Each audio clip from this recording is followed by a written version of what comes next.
This is Real Talk with Brendan Bartic, where we'll be talking about the latest real estate strategies, scripts, top producing techniques, and everything you're going to want to know about how to be an elite real estate agent or real estate coach, or just a great business person. Welcome back to another edition of Real Talk. I am Brendan Bartic with Brendan Bartic Real Estate Coaching, where our mission is to train the most elite real estate agents and coaches on earth. Today, I'm going to be doing something a little bit different. I've been doing a ton of research about listing mastery. And in doing that research, I've been going through reports and Zillow reports, NAR reports, Realtor.com. I've been digging through for hours and hours trying to find everything I can about the psychology of the home seller and to figure out what is most important to them, what they want out of an agent, what they want out of the marketing. So in doing this, one of the things I came across were several fascinating reports that were put together by the Zillow company or the Zillow group, however you want to call them. And I wanted to just kind of read a lot of what I came across and kind of do kind of a public service for a lot of the agents out there that maybe don't know about these reports, maybe haven't had the time to go and read them, because the information in here can basically break down for you exactly what you need to be doing and what you should be offering to your clients to make sure that they, number one, select you to work with them. Number two, that once they do select you, that they love you. And number three, that with a lot of this information, you can build deeper and better relationships with them so they refer you to more people and use you time and time again. So I'm going to jump right into it and just basically read this to you. So here's the information that I found. So I'll start it off with 89% of sellers list with an agent, and they value an agent's ability to bring interested buyers to the home above all. That's number one. Got to bring interested buyers to the home above all. Okay, so sellers also find their agent's ability to guide them through the process of selling, 82%, lead contract negotiations, 82%, and take photographs of their home, 81%, to be very or extremely valuable. All right, so while over one-third, 36% of sellers are attempting to try and go it alone, meaning for sell by owner, without a strategic partner or a real estate agent, challenges lead many of them to eventually list the help of an agent. Ultimately, only 11% of all sellers sell their home without partnering with an agent, according to the 2017 Zillow Consumer Housing Report. Okay, so only 11%. All right, so now let's go into who sells on their own. Many sellers who attempt to sell or successfully sell their home as for sale by owners are inclined to do so because they believe it will save time. 36% think that it will save them time. And money, 57% feel that it will save them money. Now, some for sale by owner sellers don't involve an agent because they feel they know their home better than any other agent could, came in at 27%, or they've had negative experiences with an agent in the past, 14%. Almost one-third of these sellers already have a potential buyer in mind, 29% already had a buyer in mind, eliminating the need to enlist help from an agent to market the home. And with low inventory in many large housing markets, many buyers consider all types of homes, whether for sale by owner or listed by a real estate professional. Over 55% of buyers are open to purchasing a for sale by owner home, which bodes well for the sellers trying to go and get it on their own, in theory. Now, millennial households who most often want to take the lead and do nothing themselves throughout both the buying and selling process are the most likely generation to sell their home on their own. So again, millennials are most likely. Almost 3 in 5, 57% of millennials attempted to sell their home on their own, compared to only 32% of Generation X and only 19% each of baby boomer and silent generation sellers.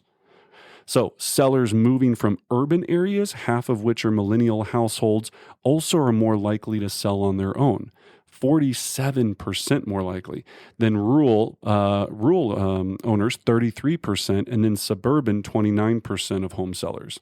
So despite their inclination to sell on their own, urban and suburban sellers are actually the least likely to finish the transaction themselves.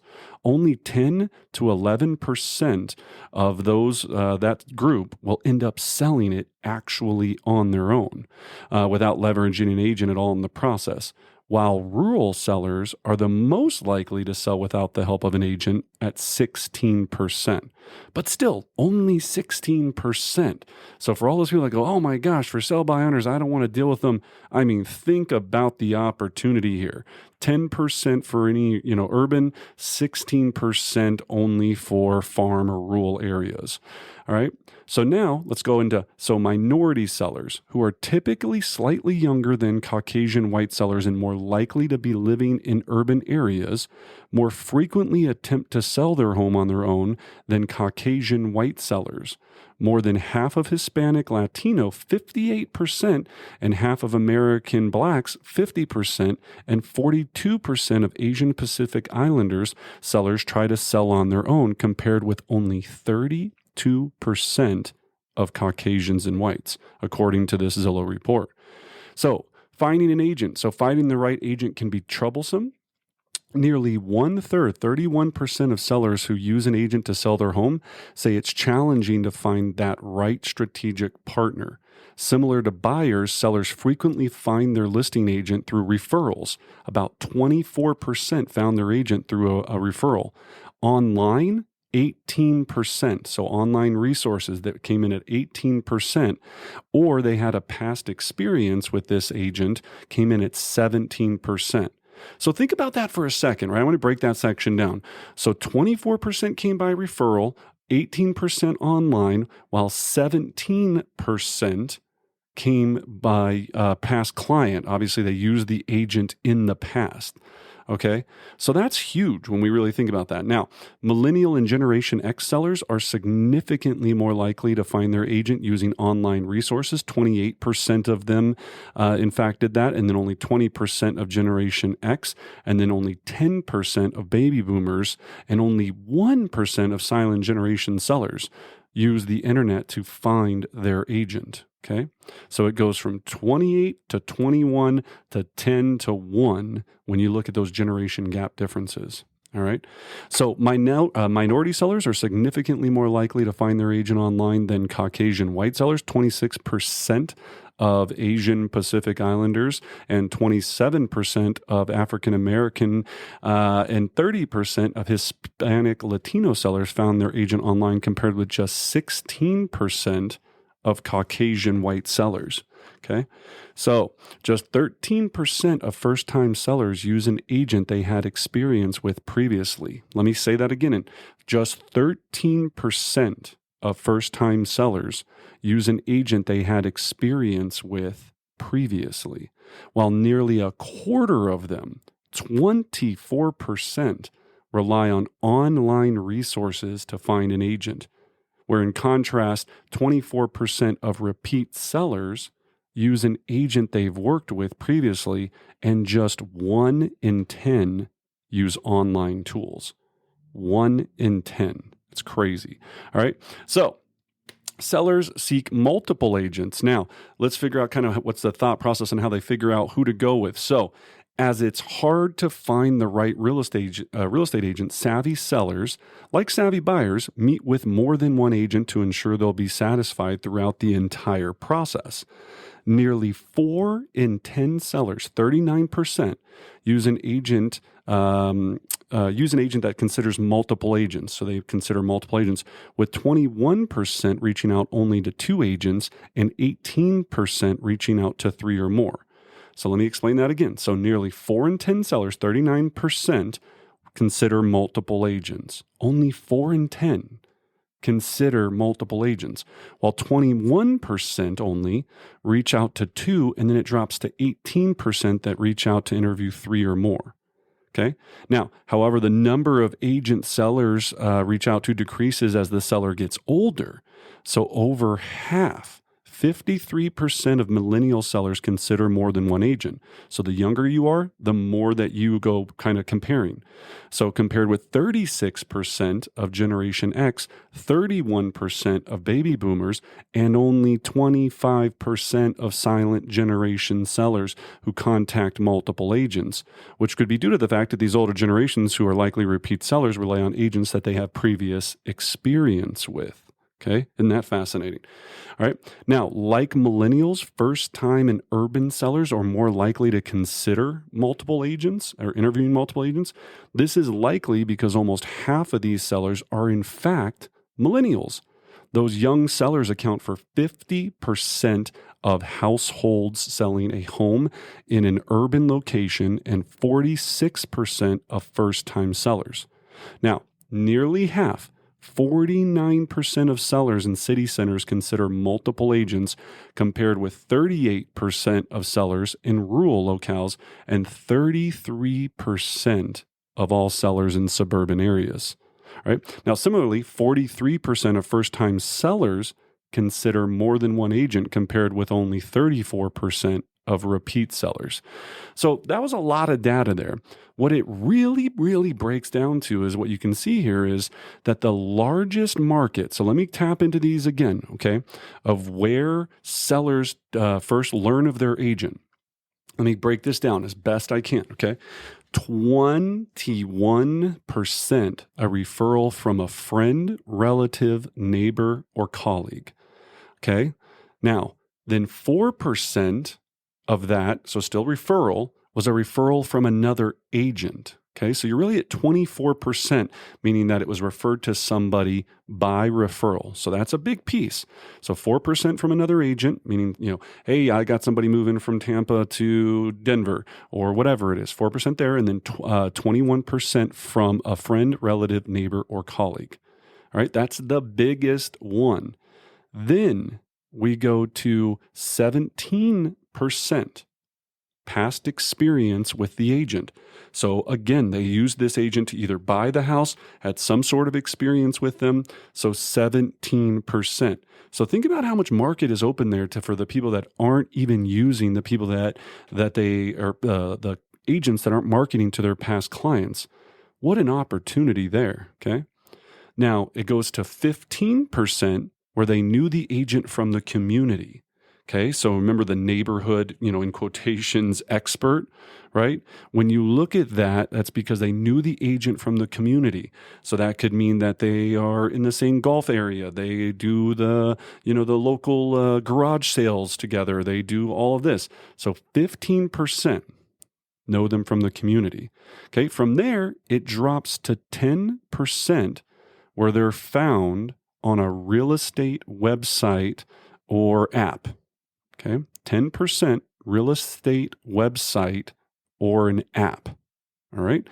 Now, from there, it kind of drops off. It's a little bit all over the place. So we go into 6% for sale open house signs. We've got 5% visit an open house and meet the agent, 4% newspaper ad, 3% outbound direct mail. Now, remember, that doesn't mean you're direct mailing your past clients, center of influence, your Mets. This would be just your straight up mailing the phone book, right? Just a non-targeted direct mail. So that's 3%. And then the last one, two other ones here, 4% from social networking and 4% from search engine, meaning they just Googled who's the best agent in XYZ. All right. So pretty fascinating when you look at that. Now, as we go on, the number one thing that we know is that trust is the deciding factor. Trust. Sellers want responsiveness, knowledgeable agents that they feel they can trust. The seller's initial impression of the agent's trustworthiness is the top factor. Let me be very clear on this and read it again. The seller's initial impression of the agent's trustworthiness is the top factor. 82%, according to this Zillow report, right? And they did all these surveys. I mean, they have a ton of, think about how much data they have to be able to go through all of this. Okay. They used to decide which agent to use, followed by their impression of the agent's responsiveness, which came in at 80%. So 82% trust, 80% responsiveness were the two big factors on this report. Now, the agent's local market knowledge is also important to a seller. 80% of sellers find the agent's local market knowledge to be important in helping them decide which agent to work with. And nearly 3 in 4 sellers, 73% that were surveyed, also rate a positive reputation in the community as important. Right? But of course, all the good feelings about an agent amount to nothing if that agent doesn't have a track record of success. 70% of sellers indicate that having a strong sales history is important in helping them decide between agents. All right. Now, clues to whether an agent is trustworthy or has a good track record can be found in the online reviews left by other sellers. Half of sellers find online reviews and ratings of the agent to be important in helping them decide which agent to work with. Millennials and Generation X are more likely to find agents online, also place greater importance on online reviews, and then it drops down from there to 38%, 27% for silent generation. Okay. Given that majority of first-time and minority sellers are under the age of 53, online reviews prove to be an important consideration among these groups as well. 59% of first-time sellers find online reviews and ratings important in deciding whether to work with an agent, compared with 37% of repeat sellers. So remember, the first-time seller is obviously a lot more important than the repeat. Okay. Similarly, the majority of Hispanic, African American, so 59% Hispanic, 70% African American find online reviews of the agent important in their evaluation of an agent, compared with only 48% each of Caucasian, White, and Asian Pacific Islanders. Okay. So a lot of interesting data there. Now, agents inspire action, right? So while sellers, particularly younger ones, like to immerse themselves in the activities around selling a home, there are some things the agent really drives, according to this report. Almost 3/4, 73% of sellers indicate that their agent is the primary guide through the selling process. And 69% report having just their agent lead contract negotiations. Right? So before they involve an agent, sellers are most likely to bear the responsibility of early stage listing activities themselves, from tackling home improvement projects, 49%, and determining the list price, 46%, to deciding when to list their home, 39%. Sellers are most likely to wait until the real estate partner, or till they partner with a real estate agent, to have potential buyers take tours of their home. 71% won't have anyone do that until that point. And then 82% receive the first offer and have an inspection completed, 65%, right? So they'll only do that once they have the agent. So generally, younger the seller, the more personally involved they get in activities to help sell their home. So let's think about that. Generally, the younger the seller, the more personally involved they get in the activities to help sell their home. So if you're looking at that and you're thinking about, okay, hey, where is my target market? Where am I going? Who do I connect with the most? And then what is the expectation that they're going to have out of me? Millennial sellers report taking an active role in hosting open houses and private tours in higher instances than any other generation. 27% compared with 16% of Generation X, and only 5% of baby boomers, and only 1% of silent generation sellers want to be involved in any of that nonsense, right? So lastly, we go into negotiating terms. Almost 7 in 10 sellers, 69%, accept their agent's compensation terms as is without trying to negotiate it.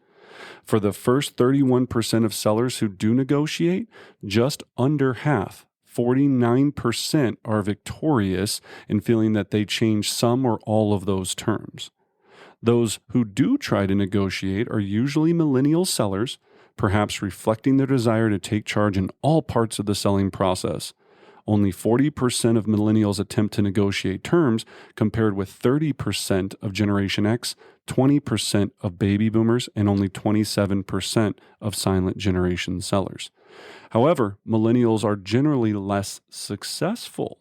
Only a third, 33% of millennial sellers who try to negotiate are successful in getting some or all of the agent's terms changed, compared with a 56% success rate for all other generations who are often more experienced sellers and have more leverage when they negotiate. Isn't that fascinating, right? So the one thing you heard here was a lot of millennial sellers, right? Millennial. And what we're really hearing is the younger you are as a seller, the more that you are going to have the time, energy, and probably active mindset to try to do a lot of things with the agent or think that you can do it yourself. So if you're thinking strategically, you've got to be aware of that and make sure that as you do your presentations, as you do your marketing, as you do your farming of areas, that you're taking this entire report into consideration, right? There's a lot of power in this report. So I'm excited. I hope a lot of this made sense. If you're like, Brendan, that was a lot, go and check it out. So it's on Zillow, and it's just called the Zillow Consumer Housing Trend Report for 2017. And yes, there is a 2018 and a 2019. I'm going to be going through both of those, but I wanted to start with the 2017 one first because it was one of the more detailed reports that they had. The 2018 gets a little bit less, and then fascinating, in 2019, they didn't even do it. So interesting to see that, but wow, so much good data from somebody that controls a lot of data, that gets us a lot of data. So I wanted to share it. I thought it was very interesting. I hope you do too. If you did, leave a great comment. Go to our private Facebook group, Brendan Bardick Real Estate Coaching. Join us. I'm putting out great info like this all the time that will help you in understanding what to do, how to do it. Always check out, we have great events coming up. I teach an amazing course called Listing Mastery. So you can go to brendanbartik.com to check out all that information. We have one-on-one coaching, elite group coaching, which is a fun, exciting atmosphere. So check out what we have to offer. Everything that we've put together has been, all based on science, research, statistics. And of course, what we know is the more we know, the better off we're going to be when we go to sell, and the better off we're going to be able to make sure we're connecting with our clients and providing an amazing, exceptional experience. So I hope you enjoyed this. Check us out. And as always, I wish you great success.